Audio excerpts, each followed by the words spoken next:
Hello दोस्तों, स्वागत है आप सभी का एक बार फिर से पार्ट सेकंड में modern historians of ancient India का जो चैप्टर है वो हम लोग का चल रहा है। और जो पार्ट फर्स्ट है वो हम लोगों ने ऑलरेडी कवर कर लिया है, जिसमें हम लोग ने पढ़ा था कॉलोनिस्ट व्यूज़ उनके कंट्रीब्यूशन के बारे में और नेशनलिस्ट अप्रोच उनके कंट्रीब्यूशन के बारे में भी। और ये जो पार्ट सेकंड है इसमें हम लोग पढ़ेंगे move towards non political history और कम्युनल अप्रोच। तो चलिए आगे देखते हैं और सबसे पहले चीज़ें समझते हैं जो इसमें वो है move towards non political history, या आप कहो shift towards non political history. तो दोस्तों उसके पहले हम लोगों ने जाना था कि जो हमारा कॉलोनिस्ट व्यूज़ क्या थे और कहीं ना कहीं नेशनलिस्ट अप्रोच क्या था अपनी हिस्ट्री को लेकर के।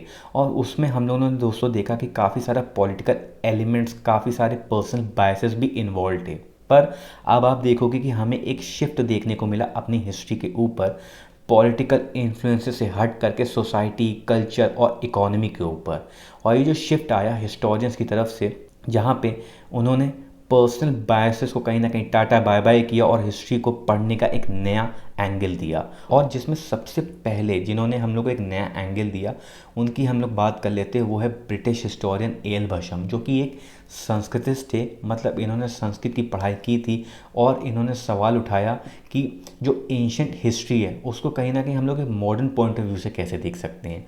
फिर जो इनकी शुरुआती राइटिंग्स थी उसमें भी हमें ये देखने को मिला कि इनको काफ़ी इंटरेस्ट है मेटेरियलिस्ट फिलॉसफी, कुछ हेटेरोडॉक्स सेक्ट्स की। अच्छा, हेटेरोडॉक्स सेक्ट्स वो होते हैं कि जैसे आप मान लो कुछ ऐसे सेक्ट्स जिन्होंने वेदास से अपने आप को नहीं चलाया, जैसे कि बुद्धिज़्म, जैनिज़्म और भी दूसरे सेक्ट्स, क्योंकि इनका मानना था कि अगर वेदास से अपने रिलीजन को चलाएंगे तो फिर काफ़ी कॉम्प्लेक्सिटीज़ को कहीं ना कहीं इनको फेस करना पड़ेगा, जैसे कि सैक्रिफाइस एनिमल्स के वर्ण सिस्टम भी फेस करना पड़ेगा। तो इन्होंने कहा कि भैया हमें वेदास को कहीं ना कहीं नहीं फॉलो करना है और वेदास से अपने आप को डिटैच करना है। और आगे आप देखोगे कि ए एल भशम जी ने बताया कि जो पास्ट है अपना, उसको अगर जानना है तो बेटर है कि क्यूरोसिटी और प्लेजर के एलिमेंट से सब जानें और पढ़ें, तो वो ज़्यादा बेटर होगा हम लोगों के लिए, ना कि पर्सनल बायसेस के हम लोग माइंडसेट से ड्रिवन हों। और इनकी किताब the wonder that was India से भी हमें ये माइंडसेट देखने को मिला, जहाँ पे हम लोग को पता चला कि इन्होंने इंडियन कल्चर और सिविलाइजेशन को बिना किसी प्रेजुडिसेस, बायसेस से हट के बताया। Unlike other writers, specially British writings, जैसे कि वी एस स्मिथ ने जो जनरलाइजेशन की थी, दूसरे के ओपिनियंस को अपने में इंक्लूड किया था, उससे ए एल भशम जी ने अपनी बुक को अलग रखा और एक रैशनलिस्ट अप्रोच रखा बताने के लिए अपनी एंशिएंट इंडियन हिस्ट्री को।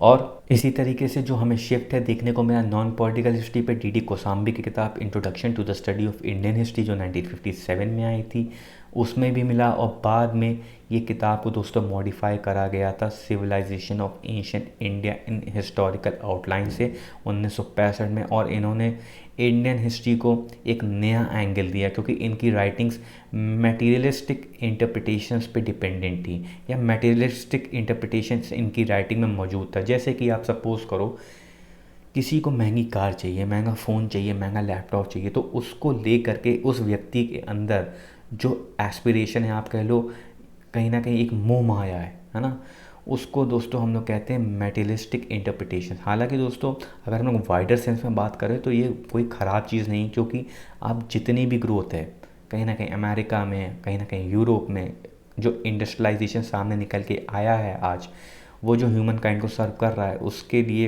ये जो नीड्स हैं, ये जो मोह माया है, कहीं ना कहीं इंपॉर्टेंट है। और ह्यूमन काइंड को सर्व इसलिए भी करना इंपॉर्टेंट है कहीं ना कहीं क्योंकि इन इंडस्ट्रीज़ के लिए प्रॉफिट मेकिंग एक बहुत इंपॉर्टेंट फैक्टर है। हालांकि इस प्रॉफिट मेकिंग की वजह से, इस ह्यूमन काइंड को सर्व करने की वजह से जो डेवलपमेंट है वो भी निकल के सामने आया।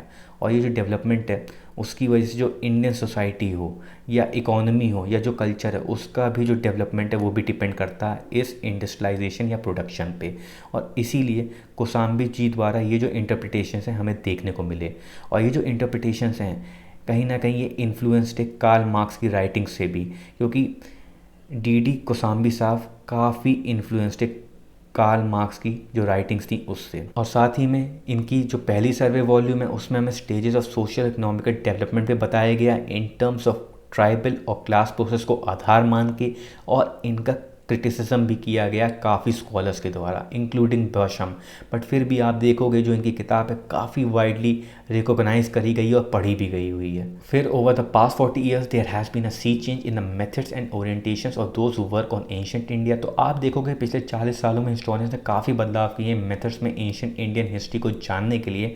मतलब आज के हिस्टोरियंस ने पर्सनल बायसेस दूसरों के और अपने भी पर्सनल बायसेस को किनारे करा, और तो और जो लिमिटेड रिसोर्सेज मिले हैं हिस्ट्री को जानने के लिए उस पर कहीं ना कहीं एजम्पशन बेस्ड नहीं किए हैं। मतलब हिस्ट्री को लिखने के लिए अब आज के जो हिस्टोरियंस है काफ़ी डायनेमिकली चीज़ों को कंसिडर करते हैं, मतलब काफ़ी सारे सोर्सेज को समझते हैं फिर जाके हिस्ट्री को रिकंस्ट्रक्ट करते हैं। और सबसे ज़्यादा स्ट्रेस देते हैं ये जो हिस्टोरियंस हैं एविडेंसेस को अकाउंट में लिख करके, जैसे कि आर्कियोलॉजिकल कॉइन्स और आर्कियोलॉजिकल एविडेंसेस जैसे ज्वेलरी हो गया, क्लोथिंग टूल्स हो गए, और दूसरे एंथ्रोपोलॉजिकल एविडेंस मतलब स्केलेटल एविडेंस। फॉर एग्जांपल अगर आप बात करो बोन्स हो गई, टीथ हो गए, साथ ही में दूसरे ऑथर के अकाउंट, लिटरी सोर्स, ये सब डिटेल में जान के हमको हिस्ट्री सामने देखने को मिलती है दोस्तों। तो ओवरऑल दोस्तों काफ़ी रैशनल अप्रोच लिया जाता है हिस्ट्री को ले करके। और अब जो वेस्टर्न राइटर्स हैं जो कि पहले कहते थे कि सब अच्छी अच्छी चीज़ें इंडिया में बाहर से आई हैं, पर अब ये राइटर्स ये नहीं कहते कि सारे अच्छे कल्चर एलिमेंट्स बाहर से आए हैं। हाँ, पर ये लोग ये मानते कि रिलीजियस आइडिया, रिचुअल्स, इन सब का एक बेहतर कॉन्ट्रीब्यूशन हमें अपनी इंडियन हिस्ट्री में देखने को मिलता है। पर कुछ ऐसे भी राइटर्स थे जो ये बोले कि जितनी भी चीज़ें अच्छी हुई हैं वो तो भाई अपने इंडिया में ही हुई हैं, पर कहीं ना कहीं कुछ ऐसी चीज़ें भी हैं जो समाज को तोड़ती हैं, उसको ये राइटर्स ओवरलुक कर जाते हैं। और ये लोग ये भी कहते हैं और ये भी मानते हैं कि बेटर है पुराने ब्रिटिश वेज पे ही चलें इंडियंस, क्योंकि स्टैग्नेशन इंडियन कैरेक्टर का पार्ट है। मतलब कहीं ना कहीं ये कॉलोनिस्ट इंडिया के पास्ट को यूज़ करके जो प्रोग्रेस है उसको रोकना चाह रहे हैं, ताकि ओवरऑल बायसेस एग्जिस्ट करें इंडियन सोसाइटी में। और काफ़ी लंबे समय तक दोस्तों ओवरऑल बायसेस इंडियन सोसाइटी में एग्जिस्ट करे भी थे। और आप देखोगे जब तक एक मॉडर्न अप्रोच हम लोग नहीं पकड़ेंगे हिस्ट्री को समझने के लिए, तब तक आप देखोगे कि हम लोग कहीं ना कहीं हिस्ट्री को एक डायनेमिक अप्रोच से, एक बेहतर अप्रोच से नहीं समझ पाएंगे। तो इसीलिए जो हम लोग का एक शिफ्ट है, जो हम लोग को एक शिफ्ट है कहीं ना कहीं लेना पड़ेगा पॉलिटिकल हिस्ट्री से नॉन पॉलिटिकल हिस्ट्री की तरफ। तो अब हम लोग दोस्तों फाइनली बात कर लेते हैं कॉम्युनल अप्रोच की भी। हालांकि दोस्तों ये पार्ट इतना इंपॉर्टेंट नहीं है यूपीएससी पॉइंट ऑफ व्यू से, बट अब पूरा चैप्टर कवर कर रहे हैं तो इतना छोटा सा पार्ट हम लोग स्किप ना ही करें तो बेटर है। और इसमें भी मैं थोड़ी जो रेलिवेंट चीज़ें मैं उसी को डिस्कस कर दूंगा, फिर ये चैप्टर भी ख़त्म हो जाएगा। इसमें हमें ये बताया गया है कि 1980 के बाद से जो इंडियन राइटर्स हैं और उनके जो वेस्टर्न काउंटर पार्ट्स हैं उन्होंने काफ़ी एग्रेसिव और एक इरेशनल अप्रोच रखा है हिस्ट्री को समझने के लिए और कहीं ना कहीं समझाने के लिए भी, क्योंकि जो हिंदुज़म का एलिमेंट है उसको जोड़ लिया, मतलब रिलीजन के एलिमेंट को भी जोड़ लिया है। और जो ब्रिटिश रूल के अंदर जो अंग्रेज़ी हिस्टोरियंस थे उन्होंने इंडिया की सक्सेस को नीचे दिखाया, और जो अच्छी और इम्पोर्टेंट चीज़ें हैं उसे बताया कि ये तो भैया एक्सटर्नल इन्फ्लुएंसेस का असर है।